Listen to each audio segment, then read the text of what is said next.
नमस्कार दोस्तों, सिलेक्शनपुर में एक बार फिर से आप सभी का स्वागत है। आज हम एक नए अध्याय पर बात करेंगे जिसका नाम है शब्द भेद। ठीक है, आइए देखते हैं कि शब्द भेद होता क्या है।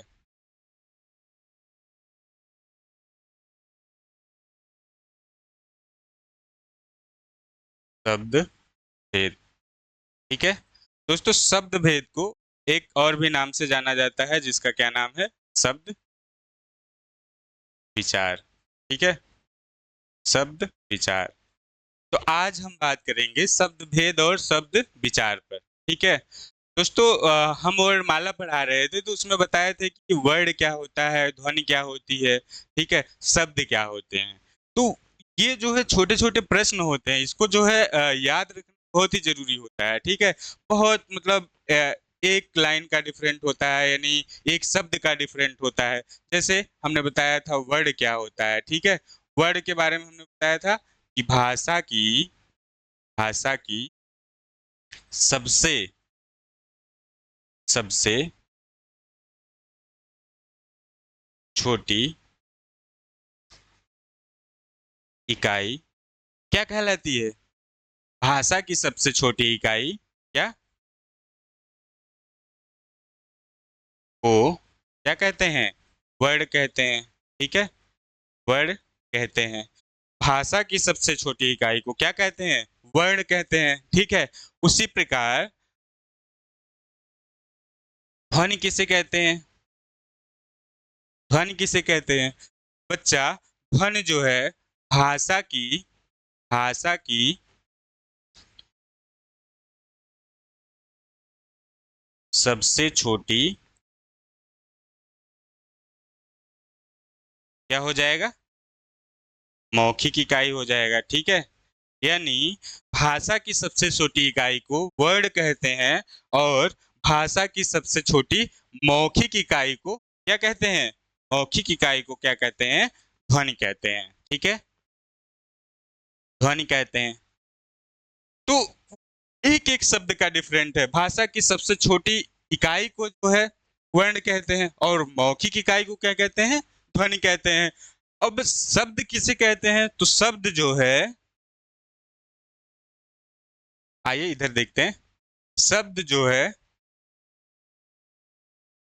शब्द भाषा की सार्थक इकाई, भाषा की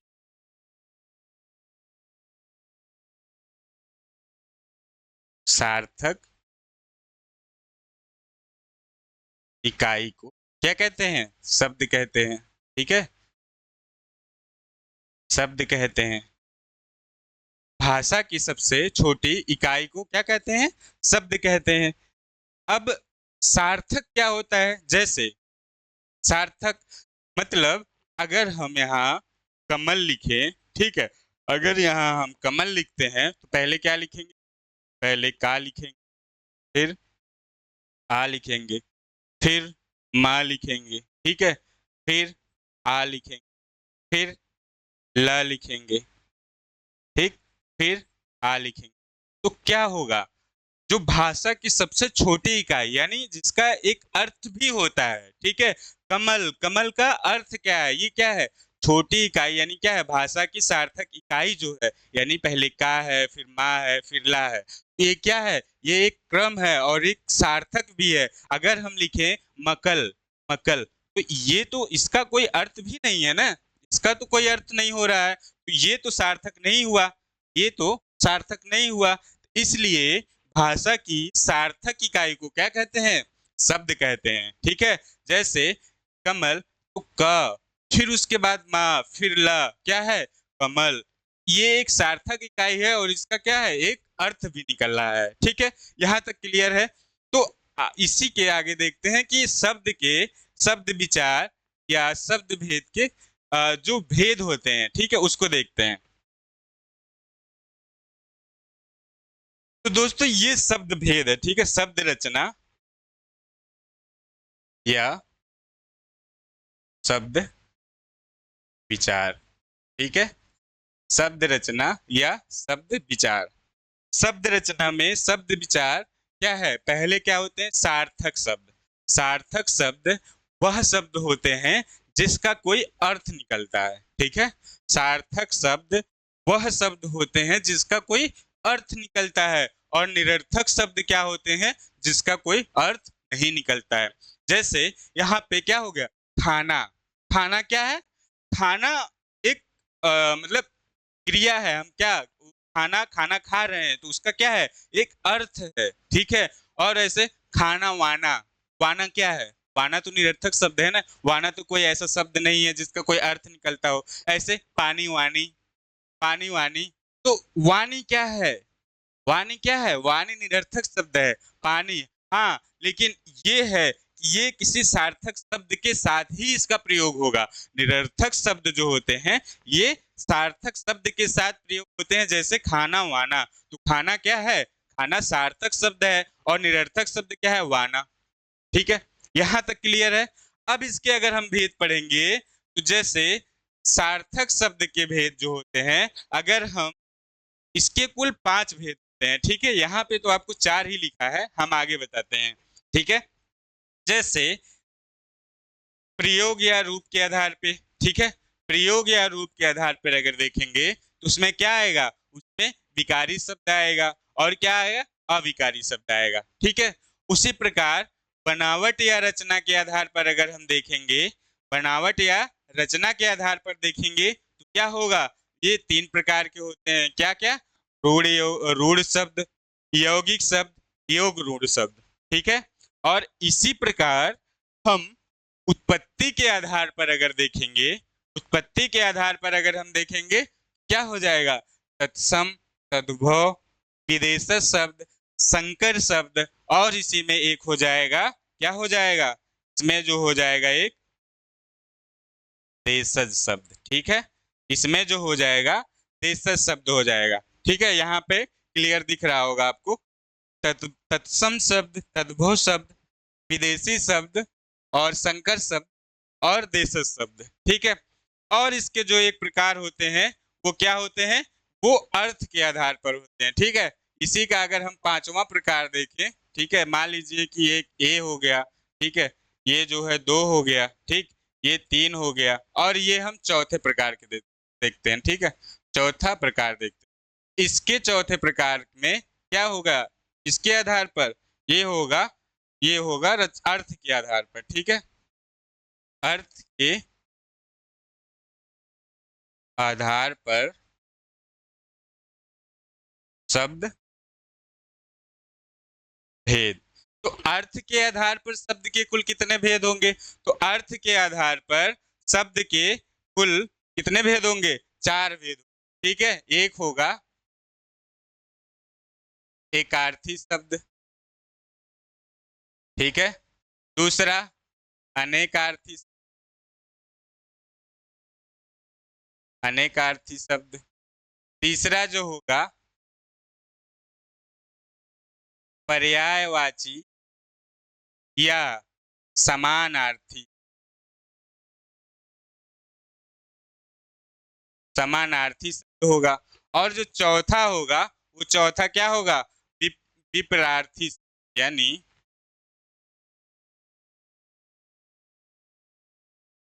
विपरार्थी शब्द, यानी विपरीत शब्द।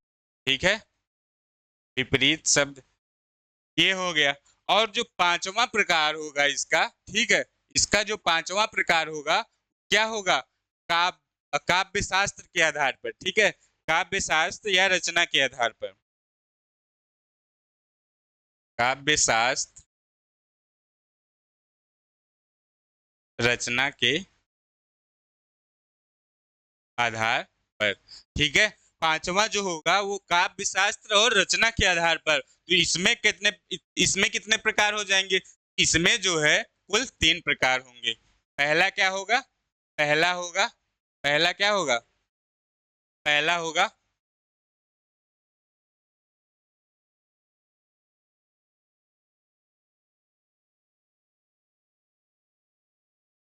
पहला होगा अभिधा। ठीक है, अभिधा शब्द, ठीक है, अभिधा शब्द होगा। दूसरा क्या होगा, दूसरा जो होगा व्यंजना शब्द होगा। ठीक है, और तीसरा जो होगा वो क्या होगा, वो लक्षणा होगा। ठीक है, लक्षणा होगा। ठीक है, यानी शब्द भेद या शब्द विचार का जो भेद होते हैं वो कुल 5 वर्गों में, मतलब सार्थक शब्द को कुल 5 वर्गों में विभाजन किया गया है। पहला क्या है, पहला प्रयोग या रूप के आधार पर। प्रयोग या रूप के आधार पर कौन कौन से होते हैं, एक विकारी शब्द होता है और दूसरा क्या होता है, दूसरा होता है अविकारी शब्द। उसी प्रकार दूसरा देखेंगे रचना या बनावट के आधार पर। तो जब रचना और बनावट के आधार पर शब्द भेद हम करेंगे तो ये 3 प्रकार से होंगे। कौन कौन से होंगे, रूढ़ शब्द, यौगिक शब्द और क्या हो जाएगा, और योग रूढ़ शब्द हो जाएगा। ठीक है, उसी प्रकार उत्पत्ति के आधार पर अगर हम देखेंगे तो उत्पत्ति के आधार पर कुल 5 प्रकार के हो जाएंगे। ठीक है, 5 प्रकार के कौन कौन से होंगे, तत्सम, तद्भव, विदेशी शब्द, देशज शब्द और क्या हो जाएगा, और संकर शब्द हो जाएगा। और चौथा जो शब्द विचार के भेद हैं वो कौन से हैं, वो है अर्थ के आधार पर। अर्थ के आधार पर कितने हो जाएंगे, अर्थ के आधार पर जो है कुल 4 प्रकार के बांटे गए हैं। कौन कौन से, एक होता है एकार्थी शब्द, एक होता है अनेकार्थी शब्द, तीसरा होता है पर्यायवाची या समानार्थी शब्द, और जो चौथा होता है वो क्या होता है, वो होता है विपरार्थी शब्द। विपरार्थी यानी क्या है, यानी विपरीत शब्द। ठीक है, विपरीत शब्द, यहां तक क्लियर। और पांचवा जो होता है वो क्या होता है, काव्य शास्त्र या रचना के आधार पर। काव्य शास्त्र या रचना शक्ति। ठीक है, यहाँ पे रचना या शक्ति। ठीक है, ये ध्यान दीजिएगा, शक्ति के आधार पर। तो ये कितने हो जाएंगे, ये जो हो जाएंगे, ये हो जाएंगे, ये 3 प्रकार के हो जाएंगे। कौन कौन से होगा, एक हो जाएगा अभिधा और दूसरा हो जाएगा व्यंजना और तीसरा क्या हो जाएगा, तीसरा हो जाएगा लक्षणा हो जाएगा। यहाँ तक क्लियर है। फिर उसके बारे में अगर हम उनके भी भेद पढ़ेंगे, जैसे यहाँ पे आप देख रहे होंगे विकारी शब्द में क्या होते हैं, संज्ञा, सर्वनाम, क्रिया, विशेषण। उसी प्रकार अविकारी शब्द में जो है क्रिया विशेषण, संबंध बोधक, समुच्चय बोधक और विस्मयादि बोधक। ठीक है, ऐसे ही जो है हम देखते हैं। और इसके बारे में हम अब आगे एक एक शब्द को लेते हैं। सार्थक शब्द में हम पहले प्रयोग के आधार पर पढ़ते हैं और पूरा विस्तृत अध्ययन करते हैं। आइए देखिए, प्रयोग के आधार पर जो शब्द भेद हैं वो कौन कौन से हैं, और विकारी शब्द, अविकारी शब्द इसे कहते हैं, ये देखिए। ठीक है, तो दोस्तों जो सार्थक शब्द है हमने बताया था ना, जिन शब्दों का कुछ न कुछ अर्थ हो, जिन शब्दों का कुछ न कुछ अर्थ हो, क्या कहलाते हैं, सार्थक शब्द कहलाते हैं। जैसे खाना, पीना, तो पीना क्या है, पानी पीना, तो एक अर्थ हो रहा है कि हम पानी पी रहे हैं। और ठंडा, गरम, ये क्या है, ये अर्थ निकल रहा है। ठीक है, ठंडा का मतलब बहुत शीतल होगा, गरम का मतलब जल जाएगा हाथ। क्या है, इसका अर्थ हो रहा है ना, अर्थ निकल रहा है, तो इसलिए क्या हो जाएगा, ये सार्थक शब्द हो जाएंगे। वैसे ही बताए थे निरर्थक शब्द। निरर्थक शब्द जिन शब्दों का अपना कुछ अर्थ नहीं होता है, जिन शब्दों का अपना कुछ भी अर्थ नहीं होता है, वो क्या कहलाते हैं, निरर्थक शब्द कहलाते हैं। और बताए ना हम कि ये जो है हमेशा इसके साथ प्रयोग होते हैं, ये हमेशा मतलब सार्थक शब्द के साथ ही प्रयोग होते हैं। आगे बताएंगे। जैसे निरर्थक शब्द जो होते हैं, जैसे बोले ना रोटी ओटी, तो क्या हो, रोटी ओटी, वो क्या है, ओटी पानी वानी, वानी क्या है, कोई निरर्थक शब्द है, कोई अर्थ नहीं है। ठंडा वंडा, तो ठंडा, ठंडा का तो अर्थ है ना, वंडा का क्या अर्थ, कोई अर्थ नहीं है, तो क्या हो गया, ये निरर्थक शब्द हो गए। ठीक है, यहां तक क्लियर है।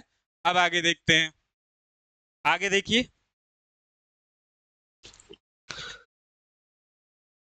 वही है दोस्तों जो हमने बताया ना, क्या होता है, जो सार्थक शब्दों के साथ ही निरर्थक शब्दों का प्रयोग होता है। हम एक बार नहीं कई बार बता चुके हैं कि सार्थक शब्दों का ही प्रयोग जो है, सार्थक शब्दों के साथ ही जो है निरर्थक शब्दों का प्रयोग या साधारण बोलचाल के रूप में किया जाता है। बोले ना कि पानी वानी, तो पानी वानी ले आओ भाई, पानी वानी ले आओ।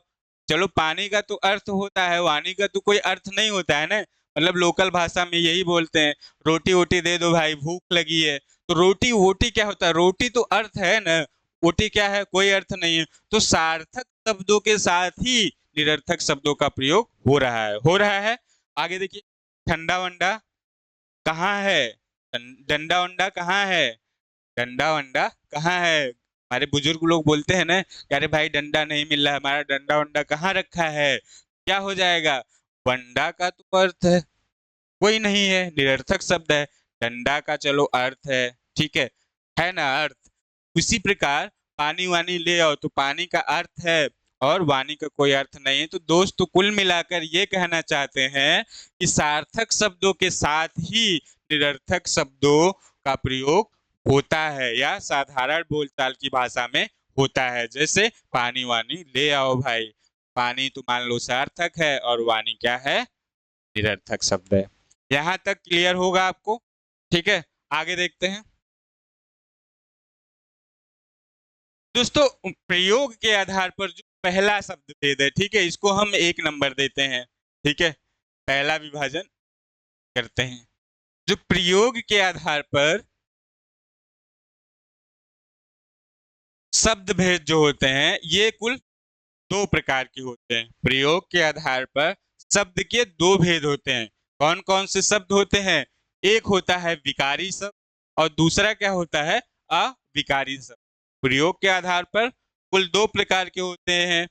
विभाजन इसका 2 प्रकार से होगा। पहला क्या हो जाएगा? पहला हो जाएगा विकारी शब्द और दूसरा क्या हो जाएगा? अविकारी शब्द हो जाएगा। तो दोस्तों विकारी शब्द जिन शब्दों में लिंग, वचन और कारक के आधार पर उसके रूप में या विकार में अर्थात परिवर्तन हो जाता है या विकार हो जाता है, क्या कहलाते हैं? विकारी शब्द कहलाते हैं। ठीक है, विकारी शब्द ऐसे शब्द जिनमें लिंग, ठीक है, वचन, कारक के आधार पर उसके रूप में परिवर्तन हो जाए तो क्या हो जाएंगे?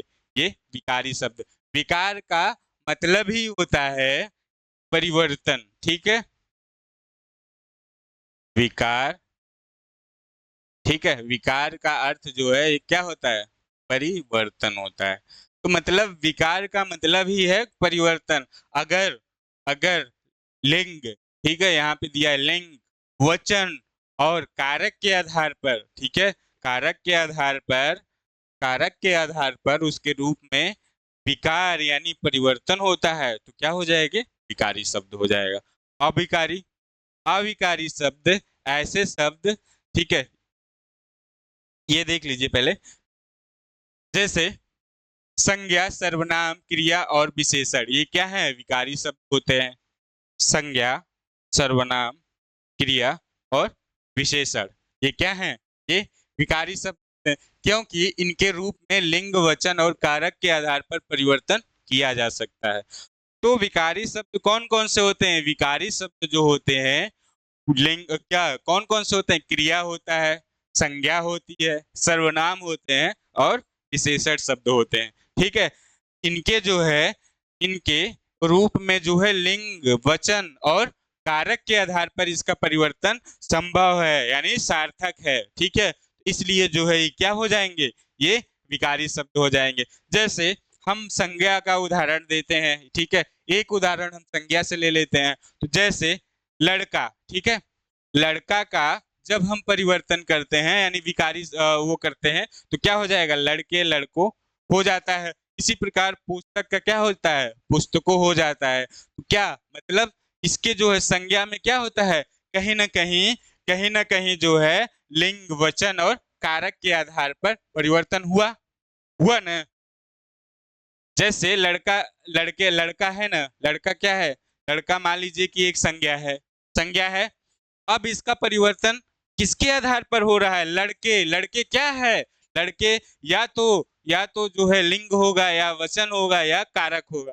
ठीक है, तो इसका तो परिवर्तन हो गया। ये क्या है? ये जो है ये क्या है? ये विकारी शब्द हो गए। उसी प्रकार पुस्तक है, पुस्तक का भी इन चारों में से, ठीक है, किसी न किसी से क्या हुआ? इसका बदलाव हुआ, ठीक है, विकार हुआ। क्या हुआ? पुस्तक का क्या हो गया, पुस्तकों हुआ।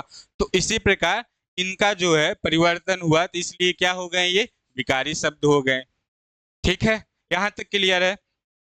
आगे देखेंगे कि सर्वनाम, ठीक है, ये सर्वनाम है। सर्वनाम, तो सर्वनाम दोस्तों, सर्वनाम में भी जैसे मैं है, ठीक है, मैं है, तो मैं का क्या होता है, मैं का हम, ठीक है, हमें होता है ना, वह का वे या उसे होता है। तो ये क्या, ये कहीं ना कहीं क्या हुआ, कारक या वचन के आधार पर, इसका वचन के आधार पर इसका परिवर्तन हुआ। तो दोस्तों यही कहना चाह रहे हैं कि जिन शब्दों का जो है क्या नाम है, जिन शब्दों का परिवर्तन लिंग, वचन और कारक के आधार पर किया जा सके, उसे क्या कहते हैं, उसे क्या कहेंगे, उसे जो है विकारी शब्द कहेंगे। और ये आपका उदाहरण रहा। उसी प्रकार अगर हम विशेषण का देखेंगे, तो अच्छा, अच्छा क्या है, अच्छा एक विशेषण शब्द है, ठीक है, और उसी का जो है क्या है, वचन या कारक के आधार पर इसका परिवर्तन हो रहा है। अच्छा का क्या हुआ, अच्छी हो गया, अच्छे हो गया, हुआ ना। क्रिया क्या है, क्रिया, जाना एक क्रिया है, ठीक है, वह जा रहा है, वह जा रहा है। तो जा क्या है, जाना क्या है, जाना, तो जाना एक क्रिया है, ठीक है। इसका इसका जो है लिंग, लिंग के आधार पर यहाँ परिवर्तन हो गया। अगर वह जाता है, ठीक है, वह जाता है या राम जाता है, ठीक है, तो क्या हो गया, वहां पे जाता का प्रयोग, यानी राम क्या है, लिंग के आधार पर हो रहा है ना, तो राम क्या है, पुरुष है। उसी प्रकार वह जाती, वह जाती है या सीता जाती है। तो सीता क्या है, ये क्या है, जैसे कि लिंग के आधार पर इसका क्रिया का परिवर्तन हो गया ना, तो ये क्या हो गया, ये जो है विकारी शब्द हो गए। समझ में आ गया होगा। तो जिसका प्रयोग, यानी जिसका जो है, जिस जैसे संज्ञा, सर्वनाम, क्रिया और विशेषण, मतलब इन शब्दों का अगर, ठीक है, लिंग, वचन और कारक के आधार पर अगर परिवर्तन होता है, क्या हो गया, तो जाहिर सी बात है वो विकारी शब्द हो गए। और विकारी शब्द में जैसे हमने बताया कि संज्ञा, लड़का, लड़का एक संज्ञा है, तो लड़का अगर संज्ञा है तो उसका मान लीजिए कि इसका परिवर्तन हो रहा है, किसके आधार पर, वचन के आधार पर हो रहा है। उसी प्रकार सर्वनाम, सर्वनाम में मैं का हमें, ठीक है, ये भी हो गया आपका वचन के आधार पर। जैसे अब विशेषण हो गया अच्छा, अच्छा लगना क्या है, विशेषता बताता है, इसका क्या हो गया, अच्छी, अच्छे हो गया, तो ये लिंग के आधार पर होगा, वह अच्छी लगती है या वह बहुत अच्छे लग रहे हैं, ठीक है। उसी प्रकार क्रिया क्या है, क्रिया मतलब एक जाना, आना, ठीक है, खाना, क्या है, क्रिया है। वो जो है मान लीजिए जैसे वह जाता है, ठीक है, जाता है, वह जाती है, तो क्या हो गया, सीता जाती है, राम जाता है, ठीक है। तो इसी प्रकार जाना का जो अर्थ है, ठीक है, वो किसके आधार पर हो रहा है, वह लिंग के आधार पर इसका परिवर्तन हो जा रहा है। तो ये जो है आपको कारक, विकारी शब्द जो होंगे, विकारी शब्द आपको अच्छे से समझ में आ गए होंगे, ठीक है, विकारी शब्द आपको अच्छे से समझ में आ गए होंगे। अब हम देखते हैं आगे। इसी प्रकार अविकारी शब्द, ठीक है, विकारी शब्द को पढ़ लिया आपने, अविकारी शब्द, अविकारी शब्द विकारी शब्द का सीधे उल्टा होता है अगर देखा जाए तो। जैसे जिन शब्दों में लिंग, वचन और कारक के आधार पर विकार ना हो, ठीक है, यानी परिवर्तन नहीं होता है, उसे क्या कहते हैं, उसे अविकारी शब्द कहते हैं। यानी जिन शब्दों का, जिन शब्दों में लिंग, वचन, कारक के आधार पर परिवर्तन संभव नहीं है या परिवर्तन नहीं होता है, तो दोस्तों वह क्या कहलाता है, वह अविकारी शब्द कहलाता है। क्लियर है यहाँ तक। अब जैसे उदाहरण हम देखेंगे, तो जैसे क्रिया विशेषण, ठीक है, इसमें मुख्य रूप से ये आते हैं क्रिया विशेषण और संबंध बोधक, समुच्चय बोधक और विस्मय बोधक, ठीक है। तो विस्मयादि बोधक, ठीक है, इसमें देखेंगे क्रिया विशेषण में जैसे धीरे धीरे, ठीक है, धीरे धीरे, यहाँ, कल, इसमें जो क्रिया है, इसमें जो है किसी भी लिंग, वचन और कारक के आधार पर कोई परिवर्तन नहीं हो रहा है, ठीक है, यहाँ कोई परिवर्तन नहीं हो रहा है, इसलिए क्या हो गए, ये अविकारी शब्द हो गए। उसी प्रकार जब संबंध बोधक में देंगे, जैसे के ऊपर की ओर, ठीक है, जैसे घर की ओर, छत के ऊपर, ठीक है। तो इसमें क्या है, इसमें भी कोई परिवर्तन नहीं है, बल्कि ये क्या है, ये संबंध बताता है, संबंध बोधक शब्द होता है। इसमें लिंग, कारक और वचन का जो है कोई प्रभाव नहीं पड़ता है, इसलिए क्या हो गए, ये अभिकारी शब्द हो गए, ठीक है। और लेकिन इसलिए, ठीक है, ले और लेकिन इसलिए, तो ये भी जो शब्द होते हैं इसमें भी कोई लिंग, वचन और कारक के आधार पर इसका परिवर्तन नहीं होता है, ठीक है। उसी प्रकार विस्मयादि बोधक में अगर देखेंगे तो इसमें अरे वाह, अरे वाह, उफ, उफ क्या हो गया, तो जो उफ शब्द है उसमें क्या है, उसमें कोई परिवर्तन नहीं होगा, लिंग कारक इसका कोई प्रभाव नहीं पड़ता। अरे वाह क्या बात है, वाह क्या बात है, तो वाह, वाह, तो इसमें क्या है, इसमें आदि बोधक है, इसमें भी लिंग कारक और वचन के आधार पर इसका कोई परिवर्तन नहीं होता है, इसलिए क्या हो गए, ये हो गया अविकारी शब्द, ठीक है। यहां तक क्लियर हो गया होगा दोस्तों। अब जो है आगे हम जो है दूसरा भेद पढ़ेंगे, दूसरा भेद हम अगली कक्षा में पढ़ेंगे, ठीक है दोस्तों। यहाँ तक आपको बहुत अच्छे से समझ में आया होगा। अगर आप क्लासेस जो है हिंदी की क्लास या बहुत अच्छी लग रही है आपको, जरूर आप कमेंट करिए, लाइक करिए, शेयर करिए और सब्सक्राइब करिए, ठीक है। मुझे जहां तक समझ में आ रहा है कि आपको समझ में आ रहा होगा दोस्तों, आप लाइक और कमेंट सब्सक्राइब करिए, ठीक है। तो अब बाकी मिलते हैं कल, आज के लिए इतना ही, धन्यवाद।